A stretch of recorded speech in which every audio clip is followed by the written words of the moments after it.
जिस प्रकार धन की अधिष्ठात्री देवी माता लक्ष्मी जी होती हैं, ठीक उसी प्रकार के धन के कारक ग्रह हमारे शुक्राचार्य जी को माना जाता है ज्योतिष में। और यही शुक्रदेव आपके इनकम भाव पर, लाभ के भाव पर, लाभ के स्वामी होकर के उपस्थित रहेंगे ठीक 18 सितंबर से लेकर के 13 अक्टूबर सन 2024 तक।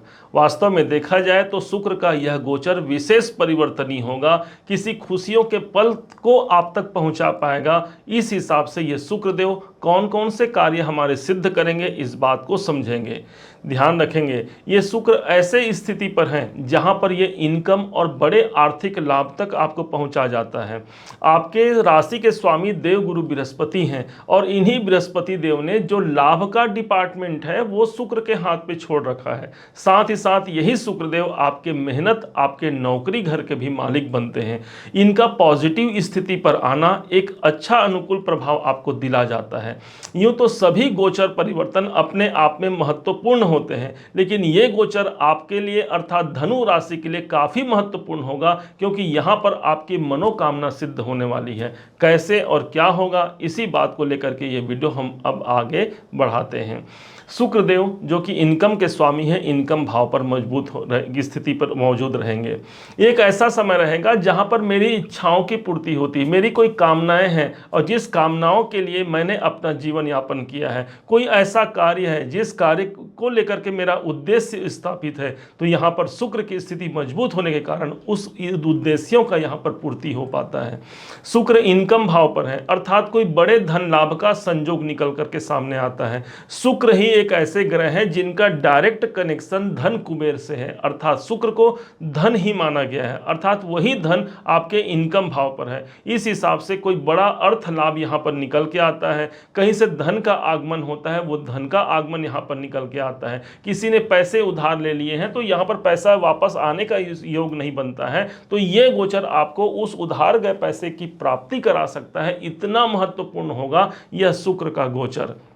अब इन्हीं शुक्र के पास एक दृष्टि होती है और यही दृष्टि पड़ती है ठीक आपके पंचम भाव पर, पांचवें घर पर शुक्र की दृष्टि अत्यंत महत्वपूर्ण होती है। भाई प्रश्न उठता है कि सभी ग्रहों के सप्तम दृष्टि महत्वपूर्ण होती है, फिर इस शुक्र के पास अत्यंत महत्वपूर्ण क्यों कहा हमने? तो ध्यान होगा आपको राजा बलि की वो कथा, जिस समय पर भगवान नारायण वामन रूप बना करके राजा बलि के यज्ञशाला में प्रवेश किए थे। वहां बलि से जाकर के भगवान नारायण ने 3 पग पृथ्वी मांगा था दान के स्वरूप, और तभी बलि ने देना स्वीकार भी कर लिया। लेकिन तभी उस बात को समझ करके शुक्राचार्य जी ने बलि को रोका कि हे राजन, तुम अपना 3 पग जो पृथ्वी मांग रहे हैं ये वामन, ये कोई सामान्य नहीं, ये साक्षात नारायण है, तुम्हारा सर्वस्व ये न्यौछावर कर दोगे, ऐसा जान पड़ता है। राजा बलि ने कहा मैंने संकल्प किया है, अर्थात अपने बात पर मैं कायम रखूंगा। और इसी हिसाब से उन्होंने एक संकल्प पात्र को लिया जिसमें जल की धारा बह रही थी और मंत्रों का उच्चारण होने लगा। तभी यही शुक्राचार्य जी अपनी आंखों से उस जल धारा के छेद पर अपनी आंख टिका देते हैं, जिससे वो जल धारा टूट जाए और संकल्प खंडित हो जाए। तभी भगवान नारायण जो वामन रूपधारी थे, एक सुई का नोक लेकर के इनके आंख पर चुभा दिया, जिससे वो जल धारा प्रवाहित हो गई और इनके आंख चले गए। तब से ये शुक्राचार्य जी महाराज के एक आंख नहीं है। भगवान नारायण से विनय किया कि प्रभु आपने ऐसा क्यों किया, अब मैं क्या करूंगा? भगवान नारायण ने वरदान दिया कि हे शुक्राचार्य, तुम ज्योतिष जगत के एक ऐसे ग्रह होगे जो धन संपन्नता और विलासिता के प्रतीक होगे। विशेष तौर पर व्यक्ति जब अर्जित धन प्राप्त करेगा तब तुम्हारी संज्ञा होगी। जब भी तुम्हारी एक दृष्टि है, जिस स्थान को तुम देखोगे वो स्थान सदैव पवित्र रहेगा, वहां सदैव खुशहाली का वातावरण मौजूद रहेगा। और इसी हिसाब से शुक्र के पास जो 7वीं दृष्टि इस समय पर मौजूद होगी, वो ठीक तीसरे घर पर मौजूद होगी, पंचम भाव पर स्थित होगी। पंचम भाव के हमको पॉजिटिव परिणाम इस शुक्र के माध्यम से सर्वाधिक देखने को मिलेंगे, जैसे कि शेयर मार्केट इत्यादि में धन की प्राप्ति होना। जैसे कि पंचम भाव प्रभावित हो रहा है, इस समय पर स्वयं आपके अंदर पैसों को लेकर के समझ बढ़ेगी, पैसों को लेकर के ज्ञान की वृद्धि हो सकती है। कोई ऐसे कार्य आप कर सकते हैं जो आपके संतान से जुड़े हों, क्योंकि संतान भाव पंचम भाव है, उनके लिए कोई धन खर्च कर सकते हैं, उनके कैरियर के लिए, उनकी शिक्षा के लिए ये समय एक अनुकूल समय रहेगा। शुक्र को प्रेम भी माना जाता है और इनकी दृष्टि जब पंचम भाव पर पड़ती है तो पंचम भाव हमारे प्रेम का ही स्थान होता है। इस कारण से इस समय पर अपने दाम्पत्य जीवन में भी काफ़ी प्रगाढ़ता देखने को मिलेगी। यदि कोई प्रेमी युगल हैं तो इस समय पर अपने प्रेमी प्रेमिका से अच्छे संबंध रहेंगे, एक दूसरे के विश्वास को जीत पाते हैं। इस समय पर प्रेम विवाह का योग भी कायम हो जाए तो कोई बड़ी बात नहीं होगी, क्योंकि पंचम भाव यहाँ प्रभावी होगा और इसी कारण से प्रारब्ध में आपने जो कर्म किए हैं उसका आपको पैसा प्राप्त नहीं हुआ या धन प्राप्त नहीं हुआ या खुशियां प्राप्त नहीं हुई तो शुक्र की दृष्टि है, अर्थात पंचम भाव भी पवित्र होता है। मेरे प्रारब्ध में किए हुए जो कर्म है वो मेरे पुरुषार्थ के रूप में, मुझे धन के रूप में मुझे प्राप्त हो सकता है। ध्यान रखेंगे इस शुक्र के पास एक घर का दायित्व और प्राप्त है और वो स्थान है ठीक आपका छठा घर। छठा घर वो स्थान है जहां पर 2 नंबर की राशि बनी हुई है, इसके स्वामी भी शुक्र बनते हैं। अब यहां से रिलेटेड भी पॉजिटिव इवेंट मिलेंगे। क्यों मिलेंगे? क्योंकि इस घर के मालिक मूल त्रिकोण राशि पर हैं और अच्छे पोजीशन पर हैं। छठा भाव आपके नौकरी का और यह स्थान है लाभ, अर्थात नौकरी के लाभ के अवसर यहां पर मिल सकते हैं। कोई नौकरी में पदोन्नति का अवसर यहां पर मिल सकता है, कोई इंक्रीमेंट का अवसर मिल सकता है, क्योंकि बड़ा पद प्रदान कराना और इंक्रीमेंट अर्थात धन प्रदान करना शुक्र का दूसरा नाम ही होता है और इसे ही हम वीनस कहते हैं। इस हिसाब से छठा भाव आपके कर्जे का है और यहाँ के स्वामी लाभ भाव पर बैठे हैं, अर्थात इस समय पर हम कर्जे को दूर कर पाते हैं, अर्थात कोई लाभ की प्राप्ति होती है, जो पुराना कर्जा हमारा माफ हो जाता है या दूर हो जाता है। हो सकता है आज आपके वो कर्जे माफ ना हो, लेकिन ऐसा एक समय आता है कि इस समय पर कोई योजना बना सकते हैं कि जिससे आज कोई बीज आपने बोया और आगे चल के उसका फसल काटने का अवसर मिले।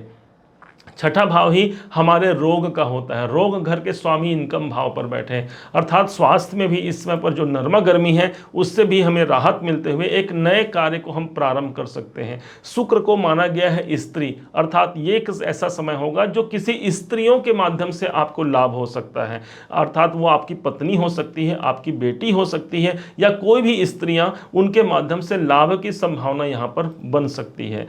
अब देखा जाए तो ये शुक्र का ट्रांजिट काफी महत्वपूर्ण होगा किसी विशेष कामनाओं की सिद्धि के लिए। अब प्रश्न उठता है कि कैसे इस शुक्र के गोचर का हम पॉजिटिव रिजल्ट ले पाएं या कैसे इस शुक्र को हम सदैव के लिए एनर्जिक बना पाएं। ध्यान दीजिएगा, आपके जो जीवन संगिनी है, जो आपकी अर्धांगिनी है, वो साक्षात शुक्र होती है, इसलिए उसको जितना आप प्रसन्न रखेंगे उतना आपके जीवन में लाभ, इनकम और धन की वृद्धि होगी। आपने सुना भी होगा, जिस घर में स्त्रियां दुखी होती हैं उनके आंखों से आंसू निकलती है, इसका मतलब आपका वीनस, आपका शुक्र यहां पर कमजोर हो गया, जिसका डायरेक्ट कनेक्शन आपके धन से है, आपके वैभव से है, उस पर फर्क पड़ेगा ही। इस कारण से दाम्पत्य जीवन को आप मधुर रखिए। यदि आप कोई स्त्री हैं तो कोशिश कीजिए अपने पति को आप खुश रखें, क्योंकि वो यदि प्रसन्न रहेंगे तो उनके लिए तो आप शुक्र हैं, अर्थात उनके धन की वृद्धि होती है और जब वो राजा बनेंगे तो आप एक राजा की पत्नी अर्थात रानी ही कहलाएंगी। इसके पश्चात एकादश भाव है इनकम का और यही स्थान है बड़े भाई बहनों का। बड़े भाई बहनों के लिए कुछ करना है, उनके जीवन में कोई सपोर्ट करना है, आप उसके लिए इस समय पर तैयार रहिए, जिसके कारण से उनका सपोर्ट करके आपका वीनस भी इस समय पर मजबूत होता है। एकादश भाव जो होता है वो सामाजिक दायरों का होता है। इस समय पर ज़्यादा आपको सोशल बनना है, सामाजिक बन करके दूसरों का आप यदि हित करते हैं तो यहाँ पर वीनस आपका मजबूत परिणाम देगा। कहने का तात्पर्य सिर्फ इतना है कि जहाँ पर ये शुक्र है उस संबंधित कार्य को हम कर लें, उसके कारकत्व में वृद्धि कर लें, तो यही वीनस हमें अत्यधिक लाभ और संपन्नता प्रदान करा जाता है।